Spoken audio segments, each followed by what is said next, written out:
પ્રયાગરાજ મહાકુંભમાં 40 કરોડથી પણ વધુ શ્રદ્ધાળુઓએ સંગમ તીર્થ પર પવિત્ર સ્નાન કરી પુણ્યતાનું ભાથું બાંધ્યું.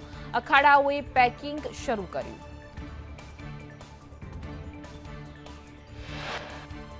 પ્રયાગરાજમાં મહાકુંભનો આજે 26મો દિવસ છે. આજથી શરૂ થશે સાંસ્કૃતિક કાર્યક્રમો. સૌરભ ગાંગુલીની પત્ની ડોના ગાંગુલી કરશે ઓડિસી નૃત્ય. મુખ્યમંત્રી ભૂપેન્દ્ર પટેલ પત્ની સાથે પ્રયાગરાજ પહોંચ્યા. બપોરે સંગમ તીર્થ પર પવિત્ર સ્નાન કરશે. બડે હનુમાનજી મંદિરમાં પણ દર્શન અને પૂજા અર્ચના કરી.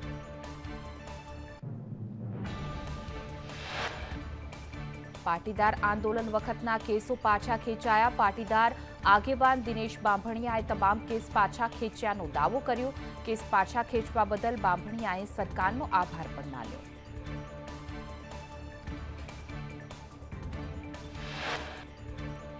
પાટીદાર આંદોલન સમયના કેસ પાછા ખેંચવા મુદ્દે ખોડલધામના ચેરમેન નરેશ પટેલનું નિવેદન. કહ્યું કે સીએમ ભૂપેન્દ્ર પટેલનો ખૂબ ખૂબ આભાર.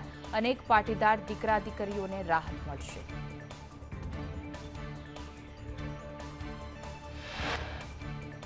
પાટીદાર આંદોલન સમયના કેસ પાછા ખેંચવા મુદ્દે પાટણના ધારાસભ્ય કિરીટ પટેલનું મોટું નિવેદન. કહ્યું કે સરકારે સત્તાવાર રીતે કોઈ જાહેરાત કરી નથી. હાર્દિક પટેલ અને દિનેશ બાંભણિયાએ જાહેરાત કરી. આ વચનો સરકારે 10 વર્ષ પહેલા પણ આપ્યા હતા.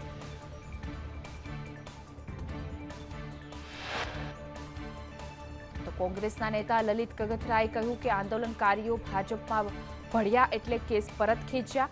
રાષ્ટ્રદ્રોહની કલમનો રમકડાની જેમ ઉપયોગ કર્યો. રાજકીય ઉપયોગ કરવા કાયદા બનાવાય તે અયોગ્ય.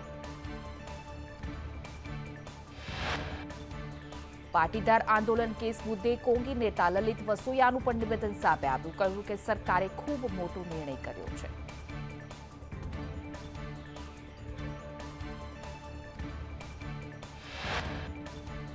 પાટીદાર અગ્રણી ગીતા પટેલે કહ્યું કે સરકારે હજુ સત્તાવાર જાહેરાત કરી નથી.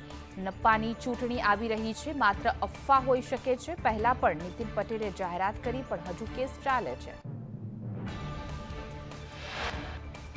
એસપીજી અધ્યક્ષ લાલજી પટેલે કહ્યું કે મોડે મોડે પણ સરકાર જાગી તે સારું કહેવાય. આંદોલન કોઈ વ્યક્તિ માટે નહીં, સમાજ માટે હતું. આંદોલન વખતે ખોટા કેસ કરાયા. તમામ કેસો પરત ખેંચવામાં આવે તેવી મારી સીએમને અપીલ. અલ્પેશ કથિરિયાએ પાટીદાર આંદોલનના કેસ પાછા ખેંચવાના સરકારના નિર્ણયને આવકાર્યું. કહ્યું કે સરકાર પાસે બીજા નાના મોટા કેસ પરત ખેંચવાની અમારી માંગ છે. અલ્પેશે કહ્યું કે પાટીદારો સામેના 14 કેસ પરત ખેંચાશે, જેમાં 2 રાજદ્રોહના કેસ છે. સુરત, અમદાવાદ અને મહેસાણા સહિતના શહેરોમાં પાટીદાર અગ્રણીઓ સામે કેસ નોંધાયા છે. પાટીદાર અનામત આંદોલન વખતના કેસ પાછા ખેંચાતા ધારાસભ્ય હાર્દિક પટેલે સરકારનો આભાર માન્યો. પાટીદાર અગ્રણીઓ સામે રાજદ્રોહ સહિતના કેસ સરકારે પરત ખેંચ્યા. હાર્દિક પટેલે કહ્યું કે પાટીદાર આંદોલનથી સવર્ણને 10% ઈડબ્લ્યુએસનો લાભ મળ્યો. 1000 કરોડનું યુવા સ્વાવલંબન પેકેજનો લાભ મળ્યો. પીએમ મોદી અને રાજ્ય સરકારનો આભાર.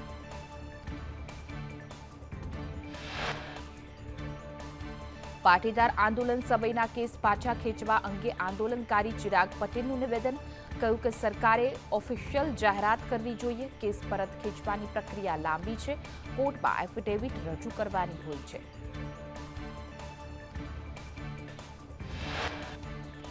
સાંસદ ગિરીબેન ઠાકુરે આયુષ્માન કાર્ડમાં ભ્રષ્ટાચારનો મુદ્દો સાંસદમાં ઉઠાવ્યો. કહ્યું કે આયુષ્માન યોજનાના નામે લૂંટ ચાલી રહી છે. કાર્ડમાં પૈસા નહીં કહીને હોસ્પિટલ સંચાલકો બેફામ પૈસા વસૂલે છે. આરોગ્ય પ્રધાન જેપી નડ્ડાએ ગિરીબેનના આરોપો નકાર્યા. કહ્યું કે સાંસદ પાસે ખાસ કેસ હોય તો મંત્રાલયને જણાવે. હોસ્પિટલને ચૂકવણીમાં વિલંબ મુદ્દે નડ્ડાએ કહ્યું કે કેન્દ્ર તરફથી પૈસા મોકલવામાં વિલંબ થતો નથી. રાજકોટ મ્યુનિસિપલ કોર્પોરેશનને એનજીટીએ 22.5 કરોડનો દંડ ફટકાર્યો. નકરાવાડી વિસ્તારમાં કચરાનો પહાડ ખડકી દેતા કરોડો રૂપિયાનો દંડ ફટકાર્યો. કચરાના નિકાલની કોઈ વ્યવસ્થા ન કરાતા દંડ.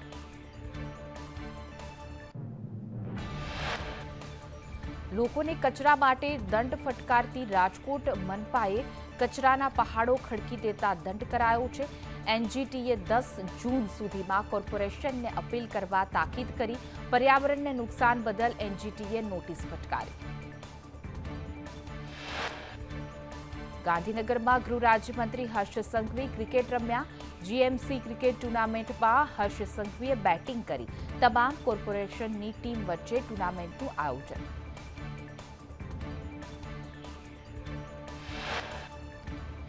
અમદાવાદના ધરણીધર વિસ્તારમાં પાખંડી આસારામના પોસ્ટર લાગ્યા. મોટેરા આશ્રમમાં માતૃપિતૃ પૂજન દિનની ઉજવણીનો પોસ્ટરમાં ઉલ્લેખ કરાયો. 14મી ફેબ્રુઆરીએ ઉજવણીમાં લંપટ આસારામ હાજર રહેશે. સુપ્રીમ કોર્ટે આસારામને આપેલા શરતી જામીનમાં અનુયાયીઓને ન મળવાની શરત છે. ત્યારે જામીનની શરતોનો ભંગ કરતા આસારામે મેળાવડા અને ઉજવણીનો કાર્યક્રમ પણ આયોજિત કર્યા.